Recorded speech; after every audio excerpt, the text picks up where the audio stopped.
Welcome back to Inside Boxing's Throwdown. My name is Steve Johnson, Radio Martinez. We're going to talk about this weekend's action where we had, like I said earlier, we had some great fight action. And we're going to start off with a heavyweight bout where we had Cuban heavyweight titleist Luis Ortiz. Been sick with the flu all week. Said that there was no way he would back out of a fight, but he let it be known that he was sick. And he just destroyed Brian Bye-Bye Jennings. Actually, Bye-Bye was the perfect nickname for Brian because he got put bye-bye, you know.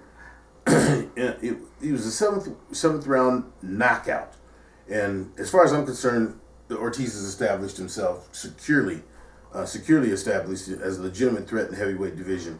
Brian Jennings is too small, in my opinion, too small and too inexperienced. That has showed, in this fight. Ortiz is just a beast, man. He's a beast. And I'm wondering if Brian Jennings, him leaving his longtime trainer, Fred Jenkins, had anything to do with this. I'm not sure. But anyway, should Deontay Wilder and Tyson Fury avoid Luis Ortiz? Well, not only should they will. I really like this fight because when I watched the fight, I two outcomes of this fight that really impressed me. And not so much of the individuals, because we talked about it in the past with the Cuban fighters when they turn professional, how they tend to falter when they get up to that contender status. And they're such good boxers. They're trained well. They have good ring generalship. They got good technique. But when they get into that professional status, they just can't seem to cross that line. And it's been that way for a long time. Well, in watching Ortiz, I was really impressed. And I'll tell you what, I was a happy camper. Because I wasn't sold on him, because even though he has all this knockout power, his quality of opponents have not been stellar. They have not been someone that will give you that wow effect, okay? Obviously, you can always knock out an opponent that's not on your level, that you come in, okay? And that's basically what he was doing. So to see what he was going to do against Jennings,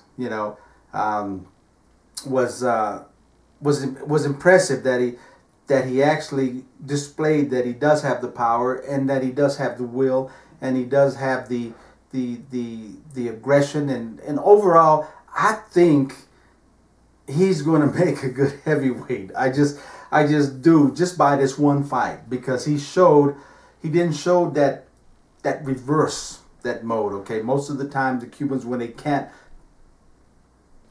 put their demand and their will on their opponents, they tend to falter, and that's where they get back. And Jenkins didn't give him the second part is Jenkins didn't give up. I mean, Jennings.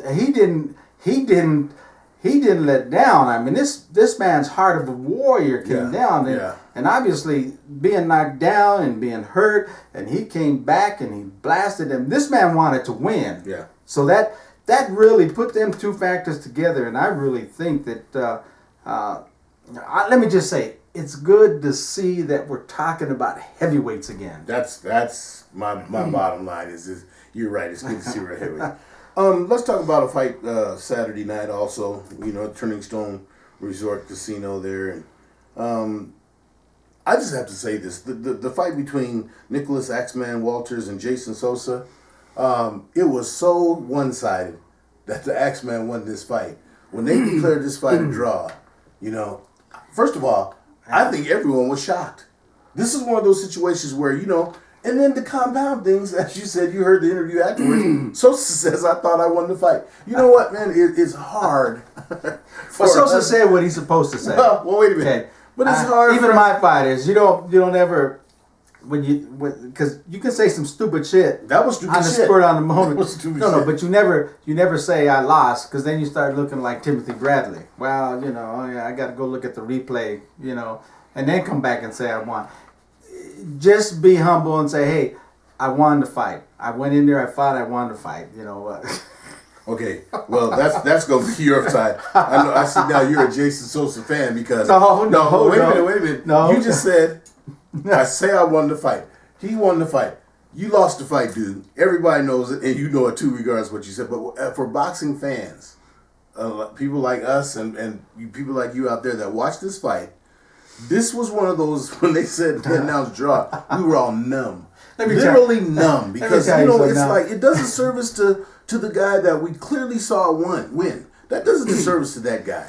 And like you said, you're probably right when you say, you tell your fighters, no matter what, you feel that you won the fight. You don't degrade yourself. But admitting that you lost, you consider that degradation? Obviously, them judges felt he did enough to win the fight. Them judges are full of shit. Well, you can say that. That's the one thing you hear in every fight, every weekend. Every fight, every weekend, when somebody lost, you're going to hear somebody was robbed. You're going to hear the judges were terrible. That's common. That's common ground, okay? Bottom line is, you and I are not judges. We don't sit at the table, okay? So we see the fight one-sided because we have a fan. Sometimes, obviously we can give our opinion, but we're not a judge. But wait a minute, let me back up. I'm not going to let you get away with that because we have let all of you know that we watch fights 3 times. The first time we watched the fight live. The second time we watched it as a fan of one boxer, and the third time a fan of the other. I watched this fight 3 times, and there's no way in hell that Axeman didn't win this fight. And I'm agreeing with you on my point of view. Okay, yeah. And I know judges, call them whatever you want to call them, inexperienced, corrupt, whatever you want to call them. And we don't know what the reasons were for them scoring. Maybe they saw something we didn't see. I know what the reasons were. I don't know, but what I'm saying, but going into Walters real quick before you move on. When I first saw Walters, I first saw him initially when he fought and destroyed Nonito Donaire. Right. Okay, and my eyes just opened up and wham! My level for Walters came up here, man. I really liked what I saw. Mm-hmm. But then his next fights, he dropped way back down here to an average person. So I'm not sold on that. I don't care about Walters. Well, wait a minute. He moved up from those next couple of fights he had were at lightweight. He's moved up to junior lightweight, which is more comfortable for him. Go ahead and get your ass back down. No. If you're a dominant fighter at this weight, and then you move up in weight and you come back down to average where you're struggling and actually you don't even look good, why would you stay there? You're not a fan of Walters, and I am, so we'll just leave that alone. But okay. Speaking of a fighter, real quickly, we're gonna just touch on this. A fighter that I've always been a fan of. I don't know about you, Ray. We haven't really talked about him much, but Gabriel Rosado, middleweight Gabriel Rosado, he came back and he was in a good fight against Joshua Cloudy on Saturday night. And I think that this fight will give Rosado another fight at some paydays. Also, I know this is going to excite you about Gabe Rosado because you know now who is his trainer is former 2-time junior middleweight champ Fernando Vargas. Okay? And I like Feroz. I like Feroz. Yes, and just the way that, Gabe Rosado, like I always thought that this guy, you folks remember, he's got like 4 losses on his record. Where we know those weren't losses. At least, like you said, just going by, what we think, thought he won fights. He's kind of got drawn the short end of the straw a lot, but I like him a lot. We got to get in touch on this for a minute because we only have a minute left in this episode. But we got to talk about another middleweight fight, where we had Billy Joe Saunders took Andy Lee's title from him, and I thought it was only fitting because Andy Lee had basically said poo-pooed Billy Joe Saunders talking about he was looking for a fight with Triple G. I think this is a cast of somebody overlooking somebody. Who said that? Andy Lee. Okay. Andy Lee looking past Billy Joe and says he's fighting for a fight with Triple G. I thought the fight, the boring as hell as far as I was concerned. Really boring. Neither one established anything, but for them to give the fight to Saunders, hey, what do you think, Mel? Well, let me just put my two cents in. Here we had 2 fighters that I'm not impressed with, and I really don't care about either one of them. Okay, Andy Lee, he's a tough guy, and I'll give him credit. He wanted to go up and fight Triple G after this fight and get his payday. There was no way he's going to beat Triple G, but he brought it out. On the other hand, Saunders put out a little video saying he wants to fight Miguel Cotto and has no interest in fighting Triple G. Now he's being honest. Yes, okay? he is. Let me fight the little old guy. Okay. I don't blame him.